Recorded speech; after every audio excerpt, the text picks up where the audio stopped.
Imaginez un univers où le rire dissimule des arrière-pensées et où les plaisanteries cachent des cicatrices profondes. Tel est le récit de Flaviana, une âme courageuse qui a navigué sur des mers agitées à la recherche du bonheur véritable. Tout a commencé à l'université, où Flaviana a rencontré Giulio, un jeune homme amusant et insouciant. Ce qui semblait être le prologue d'un conte de fées s'est rapidement transformé en un cauchemar de rires forcés et de trahisons dissimulées. Au fil des ans, Flaviana a affronté des défis, des trahisons et des désillusions, mais elle a également trouvé l'amour, le courage et la rédemption. Son épopée est une leçon de vie sur l'importance d'avancer, même lorsque tout semble s'effondrer, et sur la force qui réside en chacun de nous pour surmonter les obstacles les plus ardus. Préparez-vous à un récit captivant, rempli de rebondissements inattendus, qui retiendra votre attention de la première à la dernière ligne. Voici la chronique de Flaviana, une odyssée de bravoure, d'amour et de découverte de soi qui touchera votre cœur et inspirera votre âme. Je suis Flaviana, et cet incident s'est produit il y a quelques années. Je suis heureuse de dire que je me suis libérée de ces personnes. Bien que j'ai eu beaucoup de bons moments avec eux, les mauvais moments ont suffi à briser notre relation. Mais avant de vous parler de l'incident, je pense qu'il est nécessaire de vous donner beaucoup d'informations sur mon ex-mari Giulio et sa famille. Giulio et moi nous sommes rencontrés à l'université lors de notre dernière année. Nous nous sommes croisés à la bibliothèque en même temps. Presque tous les week-ends, nous nous asseyions toujours l'un à côté de l'autre, et cela a commencé une conversation. Nous avons fini par aller à plusieurs rendez-vous après nos premières conversations, et avant que je m'en rende compte, nous sortions ensemble. Environ 5 mois après notre diplôme, nous avons tous les deux décidé de déménager ensemble. Giulio était un homme amusant et très détendu. Je suppose que c'est ce qui m'a attiré encore plus, car j'étais une personne très tendue, j'avais besoin que tout soit organisé et en place, tandis que Giulio était plus du genre à se laisser aller. Nous nous équilibrions parfaitement. Quelques mois après avoir emménagé ensemble et avoir suffisamment de temps pour nous installer l'un avec l'autre, nous avons décidé qu'il était temps de nous présenter à nos familles. Ma famille était un peu protectrice envers moi, alors Giulio a dû passer par une sorte d'entretien avec eux avant d'être approuvé. Rencontrer les parents de Giulio, en revanche, m'a fait comprendre d'où venait sa personnalité détendue. Giulio venait d'une famille qui adorait se taquiner. Il le voyait comme un moyen de se lier les uns aux autres. C'était amusant et mignon la plupart du temps, et il faisait attention à ne pas aller trop loin avec les blagues quand il s'agissait de moi, parce qu'il savait que je n'étais pas la plus grande fan. La première blague qu'ils m'ont faite a été lorsque je les ai rencontrés pour la première fois. Juste quand Giulio et moi venions de commencer à sortir ensemble, ils avaient intentionnellement surenchéri sur ma nourriture. Je ne savais rien de l'amour de Giulio pour les blagues car il ne me l'avait jamais dit. Il ne me l'a pas dit car il était censé faire partie de tout le plan. Alors que tout le monde s'asseyait et faisait l'éloge de la nourriture, je devais m'asseoir là et essayer de manger du mieux que je pouvais. Le père de Giulio, Lucien, continuait de me demander de continuer à manger, mais je me sentais déjà comme si toute l'eau de mon corps s'était évaporée. Finalement, la mère de Giulio a brisé son personnage et a commencé à rire. Je l'ai regardée avec confusion. Elle m'a dit d'arrêter de manger. Ils m'ont dit qu'ils m'avaient fait une blague et que c'était une petite initiation dans leur famille. J'avoue que ça m'a fait rire et j'ai apprécié ce moment. Je pensais que cela créerait une meilleure dynamique entre les parents de Giulio et moi. Chaque fois que je rencontrais les parents de Giulio, j'étais complètement sur mes gardes et prête à découvrir toute blague ou à participer à jouer une blague à quelqu'un. C'était toujours un bon moment, même si je savais que cela rendait Giulio génial avec moi parce que je jouais aussi les clowneries de ses parents. Un jour, je me suis demandé pourquoi Giulio était si reconnaissant pour ma bonne volonté à propos des blagues. Il ne m'a littéralement jamais arrêté de me remercier d'avoir participé aux farces de ses parents. Après être rentré de chez ses parents, je lui ai demandé « Pourquoi es-tu toujours si reconnaissant envers moi après être revenu de chez tes parents ?» « Eh oh, parce que tu sais, tu es bien avec leurs blagues, c'est à peine une raison appropriée. » Qui ne serait pas d'accord avec une tonne de blagues inoffensives et amusantes? Eh oh, fais-moi confiance, beaucoup de gens. J'ai eu beaucoup de relations qui ont échoué parce qu'ils ne supportaient pas les blagues de mes parents, c'est fou. Tout ça, ce n'est que pour s'amuser de bonne foi, et tu sais que ça vient beaucoup de moi, je ne suis même pas fan des blagues. Et je sais, c'est exactement pour ça que je suis si contente que tu sois d'accord avec ça. Même si, en enfer, tu participes même à jouer des tours à d'autres. Et oui, je veux dire, tant que personne ne franchit de limite ou ne sort blessé, il n'y a pas de mal à s'amuser un peu. Je suis vraiment tombée juste avec toi, n'est-ce pas? J'aimerais dire oui, mais vraiment, c'est le minimum. Cependant, je m'inquiétais du genre de femme que tu fréquentais avant moi. Savoir que Julio me considérait comme un souffle d'air frais m'a fait chaud au cœur. Julio a été le premier gars avec qui c'était vraiment amusant d'être, je n'ai rien eu à changer de moi-même. Il s'est assuré de ne pas franchir mes limites tout en s'assurant que je m'amuse. J'étais sûre d'avoir touché juste avec lui. Je suppose que cela n'a surpris personne. Avant de continuer notre histoire, saviez-vous qu'il est possible de vivre une vie longue et saine après 35 ans? Découvrez les secrets d'une longévité éclatante en accédant au site web mentionné dans les commentaires. Cliquez sur le lien ci-dessous pour télécharger maintenant et commencer à transformer votre vie et à vivre de longues années. Poursuivons l'histoire. Après 3 ans de relation, nous nous sommes fiancés. Bien sûr, la proposition a également été faite de manière taquine. Nous étions chez les parents de Julio pour dîner un jour, et sa mère, Léa, a fini par renverser son verre de vin sur ma robe. Tout le monde en a fait tout un foin, mais je l'ai pris avec humour parce que je savais que c'était une blague. Léa m'a emmené à l'étage pour m'aider à mettre des vêtements secs et propres. Elle m'a fait porter un pantalon de survêtement et un sweatshirt parce que tous ces bons vêtements étaient dans la machine à laver. J'ai essayé de suggérer que je pourrais porter les vêtements de Lucien, mais elle m'a dit que ce serait trop grand pour moi. Je savais mieux que de discuter avec la mère de mon petit ami, alors j'ai laissé passer. Quoi qu'il en soit, quand je suis redescendue, Lucien m'a regardé avec confusion et m'a demandé ce qu'il y avait dans ma poche. Je n'avais même pas remarqué qu'il y avait quelque chose dans la poche de mon sweatshirt. J'ai mis la main dans la poche et j'ai sorti une boîte de bagues. J'ai regardé avec confusion et j'ai vu Julio s'agenouiller. Je n'ai pas pu m'empêcher de crier un peu. C'était la meilleure blague de toutes. Julio et moi étions prêts à nous marier l'année suivante. J'avais toujours fait de grands projets pour le type de mariage que nous aurions.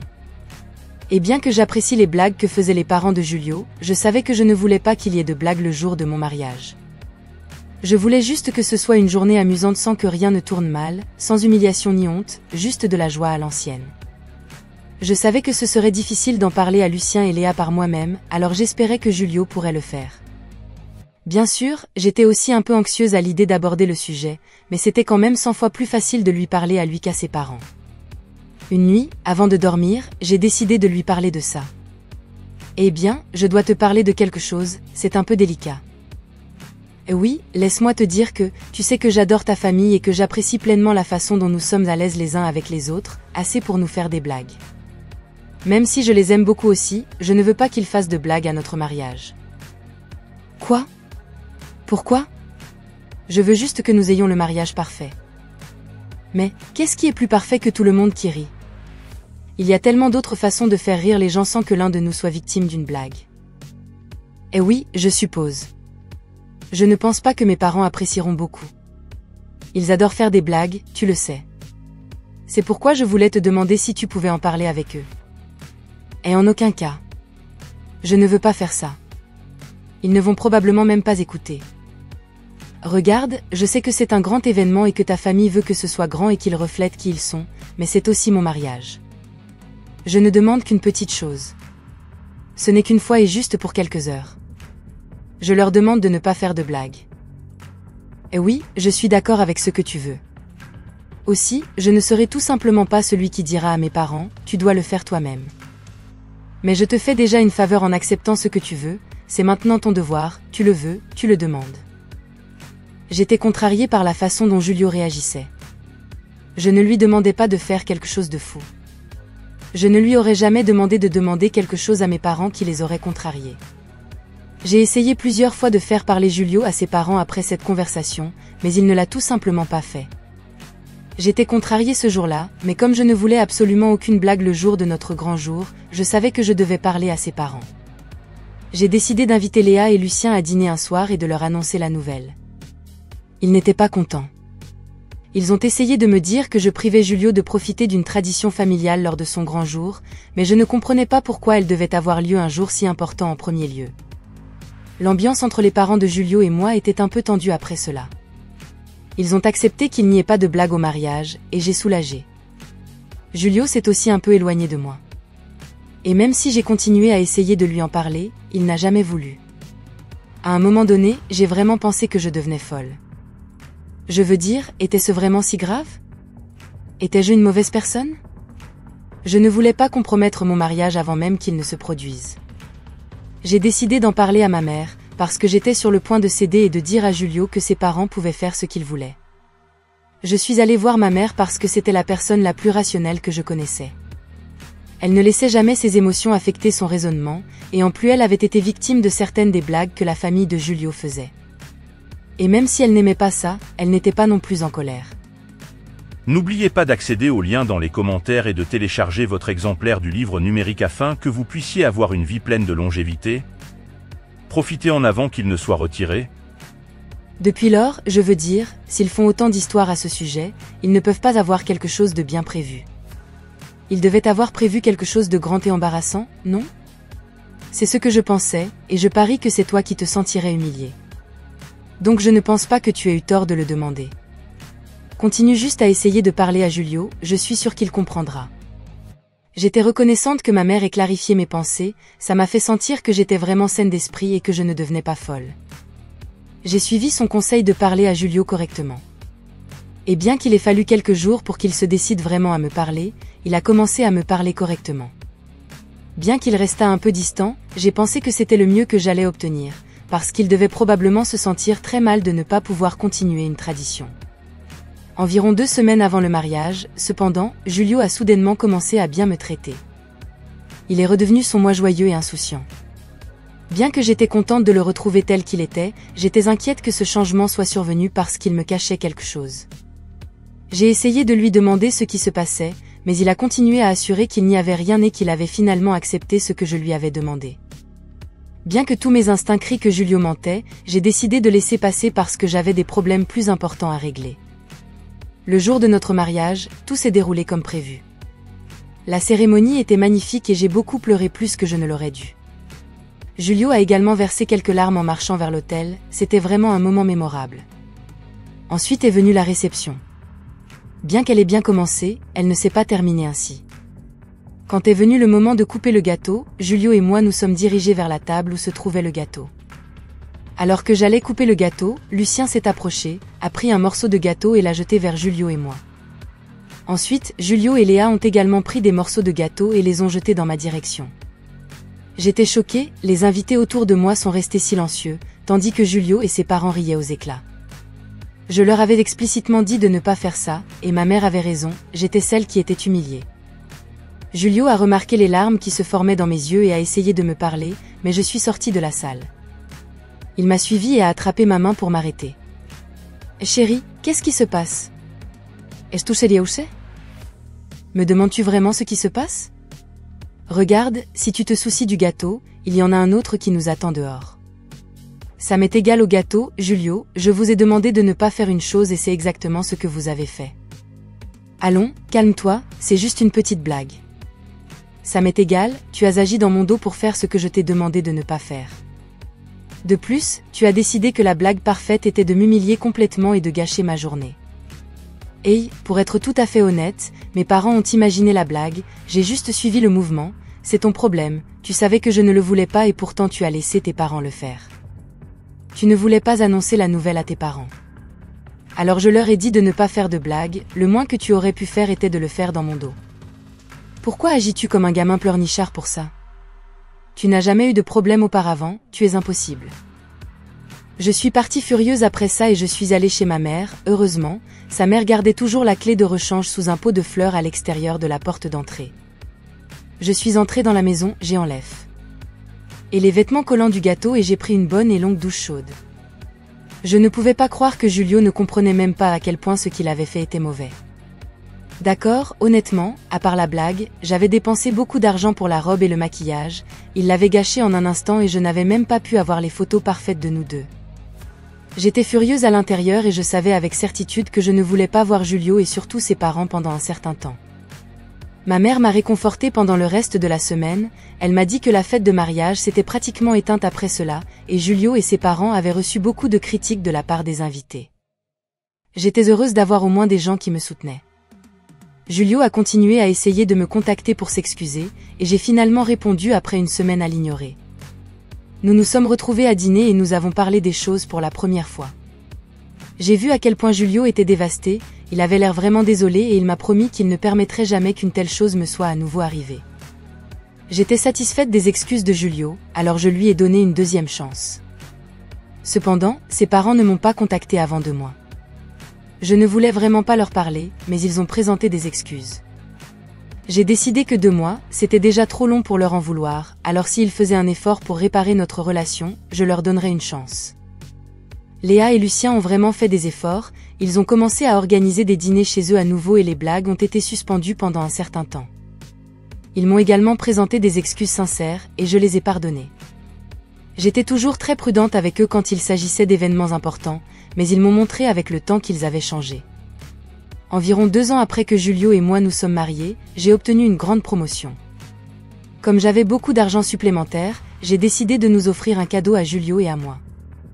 Alors, j'ai pensé, avec ma grande promotion, peut-être que tu aimerais aller à Hawaï. Oh mon Dieu, tu es sérieuse?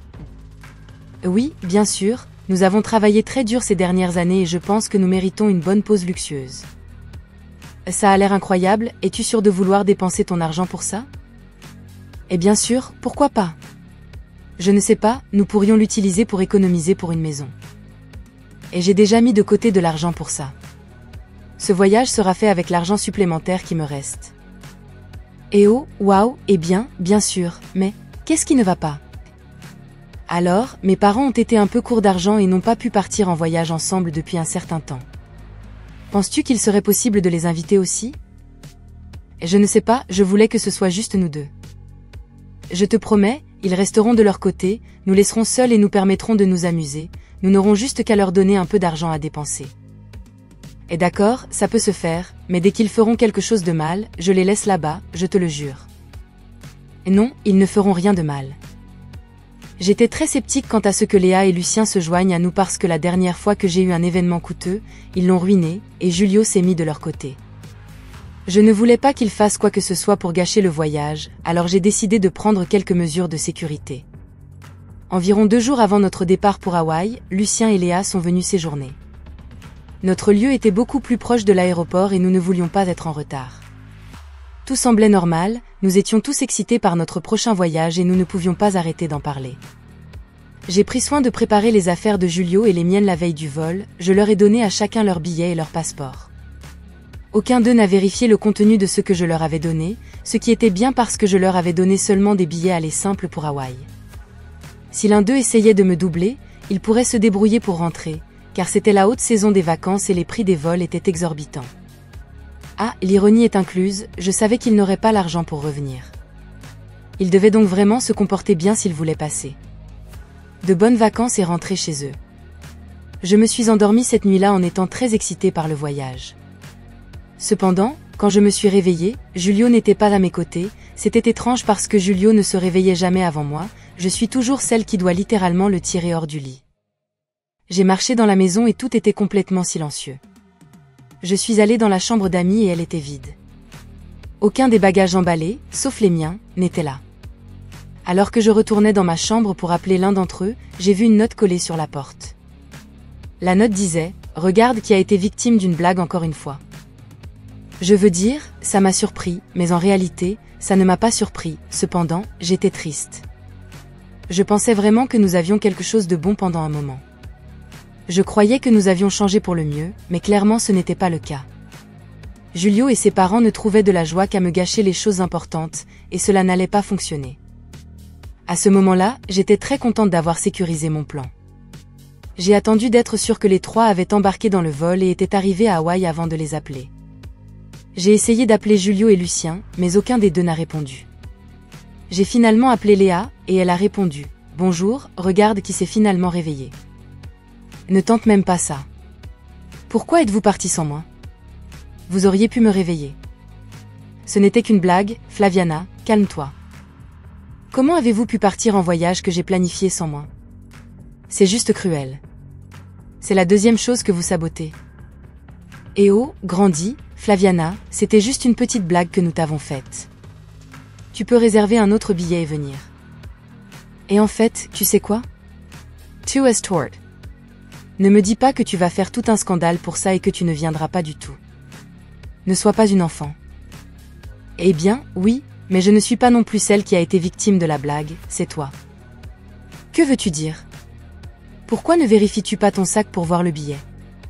tu nous as seulement réservé un billet aller simple. Comment avez-vous pu faire ça? Réservez-nous un billet de retour. Désolé maintenant, Léa, mais tu joues à des jeux stupides et tu gagnes des prix stupides. Profitez de vos petites vacances.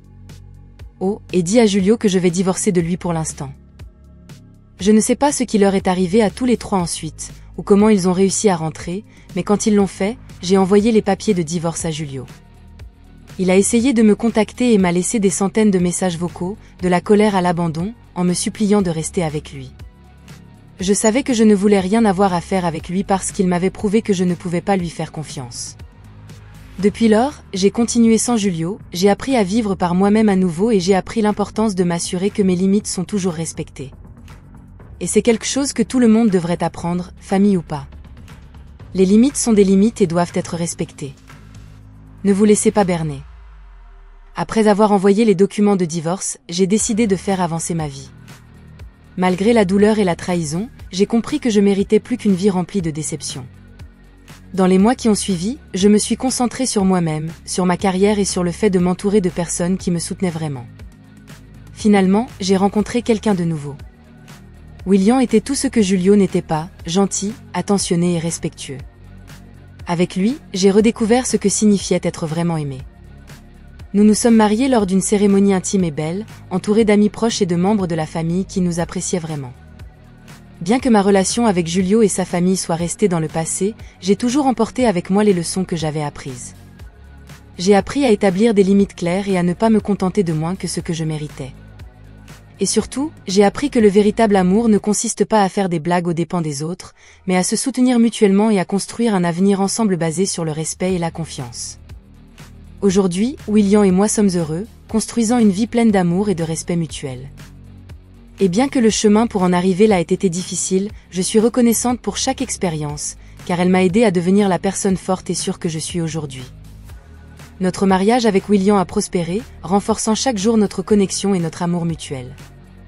Ensemble, nous explorons le monde, apprécions les petites joies de la vie et nous soutenons dans les moments difficiles. Bien que Julio et sa famille soient restés dans le passé, je recevais parfois des nouvelles d'eux par l'intermédiaire d'amis communs. Il semblait qu'ils continuaient à vivre leur vie, bien que j'ai toujours maintenu mes distances. Avec le temps, nous avons construit notre propre famille, pleine d'amour et d'harmonie. Nous avons eu des enfants, qui ont grandi dans un environnement empreint de respect et de compréhension, très différent de celui que j'ai connu dans mon mariage précédent. Mon histoire avec Julio m'a enseigné des leçons précieuses sur la valeur du respect, de la communication et de l'authenticité dans une relation. J'ai appris à reconnaître les signaux d'alarme et à faire confiance à mon instinct pour me protéger, moi et ma famille. Aujourd'hui, alors que je regarde en arrière sur ces jours sombres, je le fais avec gratitude pour le voyage qui m'a mené là où je suis maintenant, entourée d'amour, de paix et de bonheur, sans regret et prête à affronter l'avenir avec confiance et espoir. En disant au revoir à l'histoire de Flaviana, il est impossible de ne pas réfléchir aux puissantes leçons qu'elle nous a léguées. Son voyage tumultueux nous rappelle l'importance de rester fidèle à nous-mêmes, même face à des défis apparemment insurmontables. Flaviana a affronté les adversités avec bravoure et détermination, nous inspirant à ne jamais abandonner, peu importe la difficulté du chemin. De plus, son histoire nous met en garde contre la nécessité d'établir des limites saines dans nos relations et de ne jamais compromettre nos valeurs à la recherche d'acceptation. Flaviana a appris de la manière la plus difficile que le véritable amour n'exige pas que nous sacrifions notre dignité ou notre bonheur. En tant que témoins de ce voyage captivant, nous sommes incités à réfléchir à nos propres vies et relations. Nous devons nous demander, sommes-nous authentiques avec nous-mêmes? Établissons-nous des limites saines dans nos relations? Sommes-nous prêts à lutter pour notre bien-être et notre bonheur? En disant au revoir à Flaviana, nous vous invitons à nous rejoindre sur la chaîne d'Histoire de la vie pour plus de récits émouvants et inspirants. Si cette histoire vous a touché et que vous souhaitez plus de contenu de ce type, n'oubliez pas de liker et de vous abonner à la chaîne pour ne manquer aucune mise à jour. Ensemble, nous pouvons continuer à explorer les complexités de la vie et trouver l'inspiration pour nos propres voyages. Et maintenant, tandis que nous nous séparons, nous partageons un message d'espoir et d'amour accessible à chacun de nous. Dans l'évangile de Jean 3h16, nous trouvons ces paroles puissantes. « Car Dieu a tant aimé le monde qu'il a donné son Fils unique, afin que quiconque croit en lui ne périsse point, mais qu'il ait la vie éternelle. » C'est un rappel de l'immense amour de Dieu pour chacun de nous, et une invitation à accepter le Seigneur Jésus-Christ comme notre Sauveur suffisant. Que ce message touche vos cœurs et apporte espoir et paix dans vos vies. Puissions-nous tous suivre l'exemple de Flaviana et affronter nos défis avec courage, sagesse et foi. Nous vous remercions de nous avoir accompagnés dans ce voyage et à la prochaine histoire.